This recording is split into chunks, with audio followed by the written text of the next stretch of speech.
Put Chris Tucker in a room, and good luck keeping a straight face, his own included. These are his funniest moments. Before Friday, before Rush Hour, before any of it. This is where people first saw it, a 20-something Tucker on HBO doing the same rapid-fire delivery and physical comedy that would define his entire career years before Hollywood came calling. Someone calling me for Christmas, wanting a Christmas gift and shit.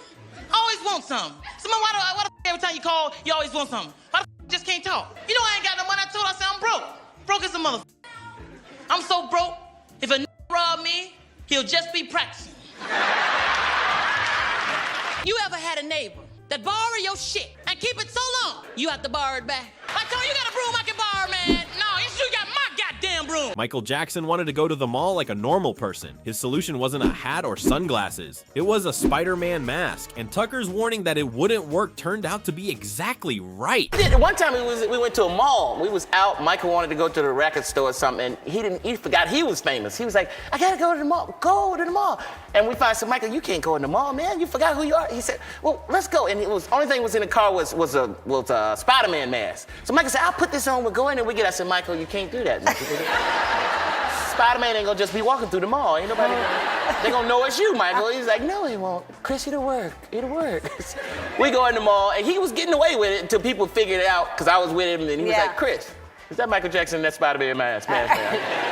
No, that's Spider-Man. That's Michael Jackson. All of a sudden, the mall went crazy, and they had to scoot us out. You should have seen it. Even sneaking into a movie, Michael Jackson couldn't stay quiet for long. His laugh alone was distinctive enough to blow his own cover, disguise or not.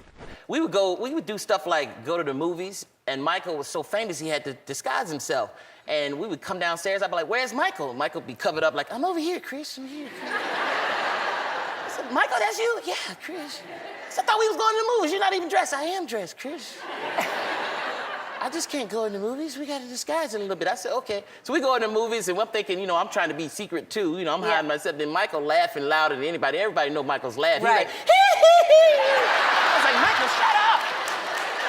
They're going to find you in here. It's going to be a riot.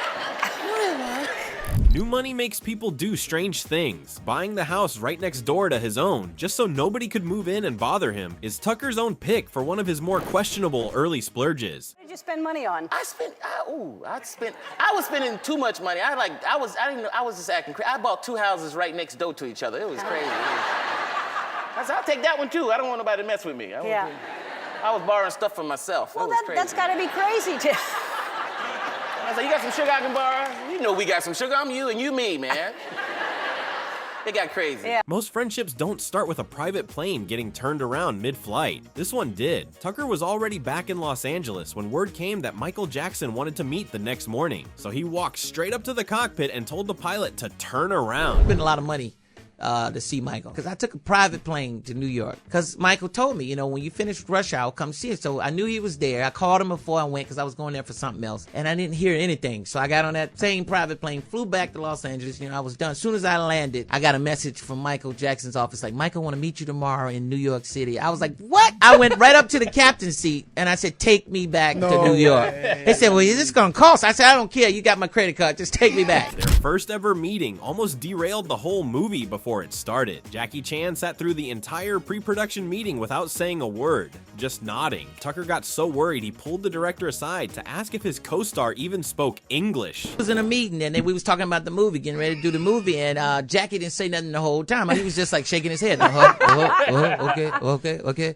And I pulled the director aside after the meeting. I said, does he speak English, man? It's no way we can do this movie if he don't speak English, man. I got to have him communicating with me. He said, don't worry, he's just checking you out. That's what they do. He's Chinese. He's just checking you out. I said, I need him to say something or something, So that was the whole thing I came up with. Do you understand the words that are coming out of my mouth, man? Do you understand the words that are coming out of my mouth? The first time I met him, I was like, do he understand English? Does he speak English? Long before Rush Hour, Tucker took a very different kind of role in Quentin Tarantino's Jackie Brown.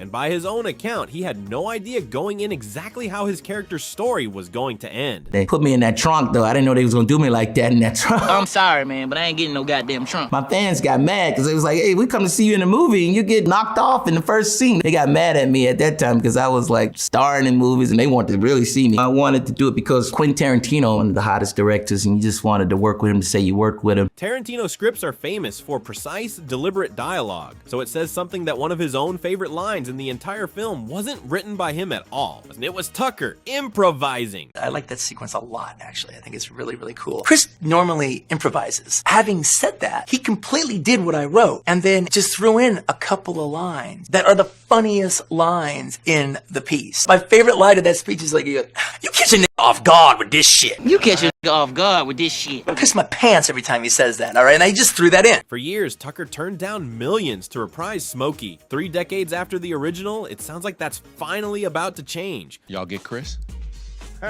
We were talking to him and he wants to come back. He's one of the best. I think he's gonna do it. Put Tucker at a desk with Shaq, Charles Barkley, and Kenny Smith, and the format barely matters. Returns into the same kind of chaos he brings everywhere else. The movie, but he was terrible at my celebrity poker tournament and All-Star Weekend. But I was good dancing on the stage, though. But he's good dancing on Kenny the stage. throw the best parties ever, All-Star. He was good on the And stage. I did Michael Jackson on the stage. He did the whole. And I get paid to do Michael Jackson, man. He did Michael Jackson. Let me see it right now. A little bit of mine? Yeah, right down the front. You know how. Oh. Y'all ain't got no music though, man. This is like, we got music. This is like playing a white comedy club. Y'all ain't got no music. Where the music at? There we go. There we go.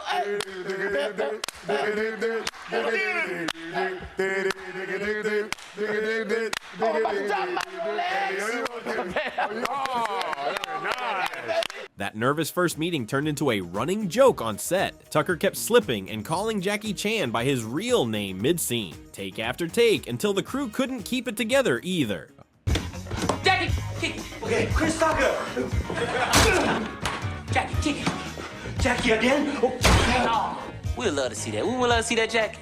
Jackie, we'd like to see that. We'd like to see that. Now, Jackie, we would love to see that. Wouldn't we love to see that? His name is Lee, goddammit. Lee, we would love to see that. 3 movies in, and the two of them still couldn't get through a scene without breaking character. By the 3rd film, it wasn't even a surprise anymore. It was basically part of the process. You're not my brother. I'm not your brother? All the stuff we've been through? Rush Hour 1, Rush Hour 2? So her eyes a little droopy now, and she's working for El Lero Poco. I'm sorry. It's El Pollo Loco. So now she works at El Loco Poco. El Pollo Loco. El Lero Poco. El Poco Loco. El Loco Poco. So she works at El Loco Poco. So what? I'll pull your logo. Jackie! I'll pull your logo. Kevin Hart wasn't even expecting a cameo. He was just moving into a new house when Chris Tucker, who happened to live in the same neighborhood, drove by and delivered exactly one piece of unsolicited advice before disappearing again. We were buying our first house in LA, and we're coming into this neighborhood, and I didn't know that Chris lived in the neighborhood. And this is when Chris was like having the taxes problems, right? So I'm like in the house, and they're like showing me things. They want to renovate some things, and Chris comes by, and all he says from outside is, "Pay your taxes, man." And I'm like, yo, No, I go, what? I go, it's Chris Tucker. He comes in, yeah, man, just pay your taxes, man. I was like, Chris, what the fuck are you doing here? He's like, well, I'm here, man. I got a house down here too, man. They told me he's coming here. I'm just telling you, pay your taxes. And he left. That's real advice, though. It's great advice. He left. Ruby Rhod almost wasn't Tucker's role at all. Prince was the first choice and turned it down over the costumes. Years later, Prince brought it up to Tucker's face at a club, still defending his own fashion sense. And you say this part almost went to Prince. Yeah, it almost went to Prince. Yeah, I didn't know. Luc Besson, the director, told me that, you know, Prince was supposed to play this part. And I said, what? And, I saw him in a club in L.A. one time, Prince. I saw him, and his security came over and got me. He said, Prince want to meet you. I said, what? Prince want to meet me? Yeah. So I went over in VIP. I said, hey, Prince. And we, like, looking over at everybody else downstairs. He said, you played that part in Fifth Element. I supposed to play that part. I said, for real? He said, I didn't like the costumes. I didn't like that. I looked at him, I said, but you got your butt hanging out your pants. He said, but this is my design, my design. Michael had already called Tucker personally to complain that he'd copied his signature kick with the wrong leg in Rush Hour 2. So when Tucker got invited on stage at Jackson's 30th anniversary concert in front of 20,000 people, he did the wrong leg again, on purpose, and it worked exactly as well as you'd hope.